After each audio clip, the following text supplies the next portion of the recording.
एक व्यक्ति प्यास से बेचैन भटक रहा था। उसे गंगा जी दिखाई पड़ी।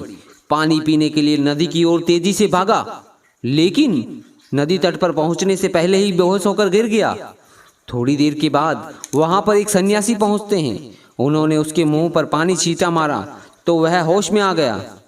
व्यक्ति ने उनके चरण छू लिए और अपने प्राण बचाने के लिए धन्यवाद करना लगा। सन्यासी ने कहा, बचाने वाला तो भगवान है, मुझ में इतना सामर्थ्य कहाँ कि मैं आपको बचा सकूं। शक्ति होती तो मेरे सामने बहुत से लोग मरे हैं, मैं उन्हें बचा लेता। मैं तो सिर्फ बचाने का माध्यम बन गया हूँ।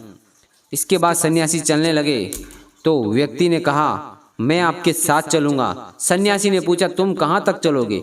व्यक्ति बोला, जहाँ तक आप जाएंगे।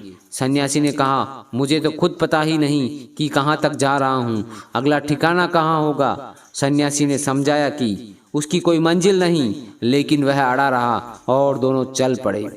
कुछ समय बाद व्यक्ति ने कहा, मन तो कहता है कि आपके साथ ही चलता रहूं, कुछ टंटा गले में अटका है, क्या करूं? वह जान नहीं छोड़ता। आपकी तरह भक्ति भाव और तप की इच्छा है, पर विवश हूं। सन्यासी के पूछने पर उसने अपने गले का टंटा बताना शुरू किया। घर में कोई स्त्री और बच्चा नहीं है। एक पृथक मकान है, उसमें पानी का कूप लगा है, छोटा सा बगीचा भी है। उस घर से जाता हूँ तो वह सूखने लगता है। पौधों का जीवन कैसे नष्ट करूँ? नहीं रहने पर लोग कूप को गंदा करते हैं, लोग नौकर रखवाली नहीं करते, बैल भूखे रहते हैं, बेजुबान जानवर, उसे कैसे कष्ट दूं? बहुत से संगी साथी है जो मेरे नहीं होने से उदास होते हैं, उनके चेहरे की उदासी देखकर उनका मोह नहीं छोड़ता। दादा परदादा ने कुछ लेन देन कर रखा है, उसकी वसूली भी देखनी है, नहीं तो लोग गबन कर जाएंगे। अपने नगर में से भी प्रेम है, बाहर जाता हूँ तो मन उधर खींचा रहता है। अपने नगर में समय आनंदमय बीत जाता है, लेकिन मैं आपकी तरह सन्यासी बनना चाहता हूँ, राह दिखाए गुरुवर। सन्यासी ने उसकी बात सुनी, फिर मुस्कुराने लगे। उन्होंने कहा, जो तुम कर रहे हो वह जरूरी है, तुम सन्यास की बात मत सोचो, तुम सन्यास की बात मत सोचो, अपना काम करते रहो।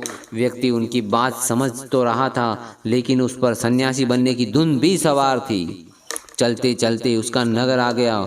उसे घर को देखने की इच्छा हुई। उसने सन्यासी से बड़ी विनती की, महाराज मेरे घर चले, कम से कम 15 दिन हम रहकर फिर सब काम निपटाकर मैं आपके साथ निकल जाऊंगा। सन्यासी मुस्कुराने लगे और खुशी खुशी तैयार हो गए। उसकी जिद पर सन्यासी वहां पर रुक जाते हैं और उसे बारीकी से देखने लगते हैं। 16वें दिन अपना काम समेटा और निकलने के लिए तैयार हो जाए। व्यक्ति ने कहा, महाराज अभी थोड़ा काम रहता है, पेड़ पौधों का इंतजाम कर दूं, बस कुछ दिन और रुक जाए, फिर निपटा कर चलता हूँ। सन्यासी ने कहा, तुम हृदय से अच्छे हो, लेकिन किसी भी वस्तु से मोह त्यागने को तैयार ही नहीं हो।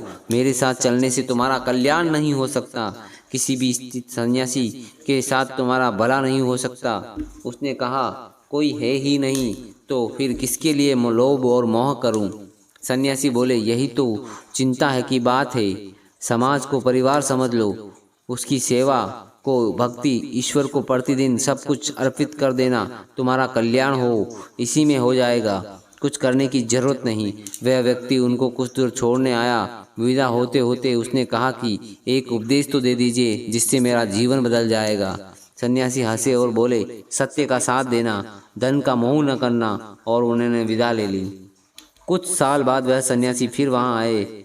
उस व्यक्ति की काफ़ी प्रसिद्धि हो चुकी थी, सभी उसे पक्का और सच्चा मानते थे। लोग उससे परामर्श लेते, छोटे मोटे विवाद में वह फैसला देता और सब मानते।